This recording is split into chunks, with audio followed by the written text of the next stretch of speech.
पर कल से ज्यादा भक्त आज कथा में आए हैं, इतने बरसते पानी।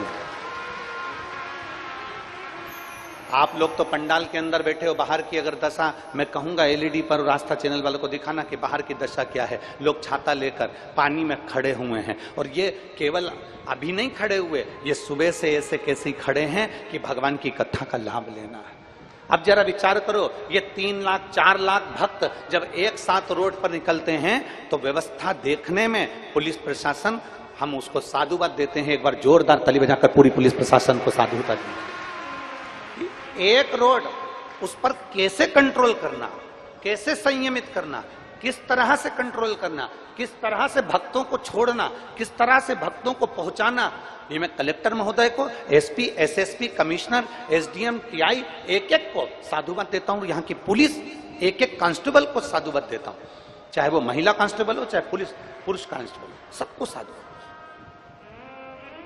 आपका समझना, जनमानस को कैसे यहां तक पहुंचाना, कैसे रखना, कैसे इनको वापिस भेजना, इसकी संयमता, इसकी संयमता। अब कई बार क्या होता है, आप जरा समझिएगा, शिव महापुराण कहती है ना कि कई बार लकीर का फकीर काम हो जाता है। तो क्या होता है, कई बार एक व्यक्ति जा रहा था राजनंदगांव, अब उसने जो रास्ता पकड़ा, उस रास्ते पे मालूम पड़ा आगे पुलिया बन रही है और पुलिया का काम चल रहा है, खड्डा हुआ है, इसलिए प्रशासन ने रास्ता दूसरा दे दिया कि अब एक काम करो कि तुम इस रास्ते से जाओ। अब वो तो जिद पे अड़ जाए, नहीं मेरे पिताजी 50 साल से इसी रास्ते पे से जाते थे तो मैं तो इसी रास्ते पे से जाऊंगा। अब वो तो जिद पे अड़ जाए कि नहीं मेरे पिताजी 50 साल से इसी रास्ते पे जाते थे तो मैं इसी रास्ते पे जाऊंगा।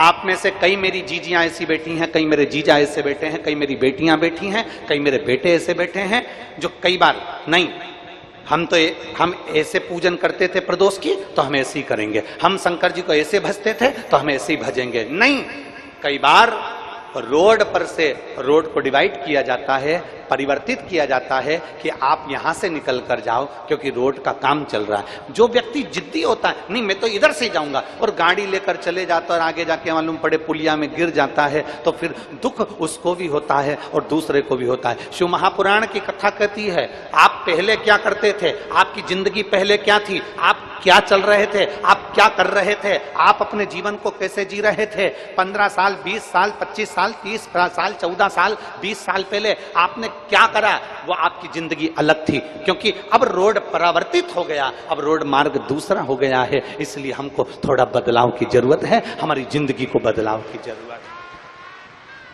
अब माताएं लकीर की फकीर हो जाती हैं, मेरी सास ने मुझे इतना दुख दिया, मेरी सास मुझे रोटी बाद में खाने देती थी, मेरी सास कहती थी कि इतना पल्लू रखो, मेरी सास कहती थी कि ऐसे रहो, और तुम आज की बहू को कहती हो तू ऐसी रहे, मेरी सास ने ऐसा करा था, मेरी सास ऐसी कहती थी, मेरी सास ऐसी कहती थी। तो बताओ ईमानदारी से बोलो, तुम ज्यादा अपनी बहू को लकीर का फकीर बनाओगी, टॉर्चर करती जाओगी, टॉर्चर करती जाओगी, तो आज की बहू सुनेगी? अरे बोलो तो जम के नहीं, बल्कि तुम्हें सोचना चाहिए कि जो तुम्हारी सास ने तुम्हारे साथ करा, हम अपनी बहू के साथ नहीं करेंगे, उसको आगे बढ़ाएंगे। वो हमें सोचना है, हमें विचार करना, हमारी दृष्टि ऐसी करना है। पर हम क्या सोच के बैठे, मेरी सास ने तो मुझसे घर लिपाया था, तो बहू से कह रही जा बाहर से गोबर लेकर लिप, तो बहू ने कहा मम्मी यहाँ तो कोटा लगा है, यहाँ मार्बल लगा है, यहाँ तो अच्छी जमीन है, मैं कपड़े से पोछा फेर देती। नहीं, गोबर लेके आ फिर, हमारी सास भी तो फिरवाती थी फिर। अब बहू कह रही है मम्मी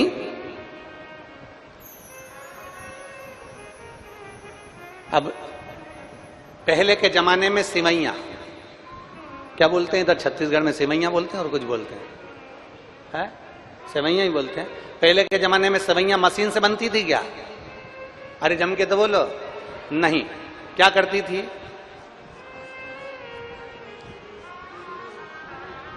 बोलो बोलो, सही है कि गलत है? हाथ से सिवैया बनती थी। अब आज के जमाने में क्या आ गई? मशीन। अब तुम बहू से कहो हमारी सास तो हाथ से सिमैया बनवाती थी, हाथ से बना। बहू के मम्मी मेरे पिताजी ने दहेज में सिमैया की मशीन दी है, बस इसमें लगाना है और मैं उनसे कह दूंगी, वो पलंग पे बैठ के ऐसे ऐसे घुमाते रहेंगे और मैं ऐसे ऐसे आटा उसमें ठूसती रहूंगी और नीचे से सिमैया निकलती रहेगी। नहीं, तू तो हाथ से बना। अब तुम लकीर के फकीर। एक सास ने अपनी बहू से कहा, सुन, एक एक रोटी अच्छे से सेका कर, सुन, एक एक दाना अच्छे से बीना कर, सुन, एक एक समोसा अच्छे से तला कर, सुन, एक एक कपड़े को अच्छे से धोया कर, सुन, एक एक कोने की अच्छे से झाड़ू लगाया कर। बहू परेशान हो गई। एक दिन बहू नहाने के लिए बाथरूम में गई, 4 घंटे तक नहीं निकली। सास ने पूछा, बेटा बाहर क्यों नहीं आ रही, क्या कर रही है? मम्मी नहा रही हूं। तो तू 4 घंटे पहले की अंदर गई है, तू 8 बजे की घुसी है और 11-12 बज रही है, तू आ क्यों नहीं रही? मम्मी एक एक बाल को शैम्पू कर रही हूं। अब एक एक बाल में शैम्पू लगा। लकीर के फकीर नहीं बनना।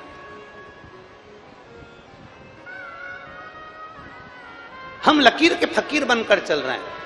उसने ऐसा किया तो हमें भी वही करना, उसने ऐसा करा तो हमें भी वही करना। किसी ने हमको अपशब्द कहा, हमें पलट कर अपशब्द कहना। किसी ने ताना दे दिया, हमें पलट कर ताना देना। किसी ने गाली दे दी, हमें पलट कर गाली ना। हमें लकीर के फकीर नहीं बनना। शिव महापुराण की कथा कहती है, ये रोड पर आगे काम चल रहा है, पुलिया का काम चल रहा है, तो रोड परावर्तित कर कर निकल जाओ, दूसरी रोड से निकल जाओ। उसी तरह जब हमें लगे कि हमारी जिंदगी ठीक नहीं चल रही है, हमारे जीवन में दुख और तकलीफ चल रही है, तो भगवान ने शॉर्टकट रास्ता बता दिया कि शिव महापुराण की कथा सुनो, 1 लोटा जल चढ़ाओ और अपने जीवन को धन्य बनाओ। ये शॉर्टकट है।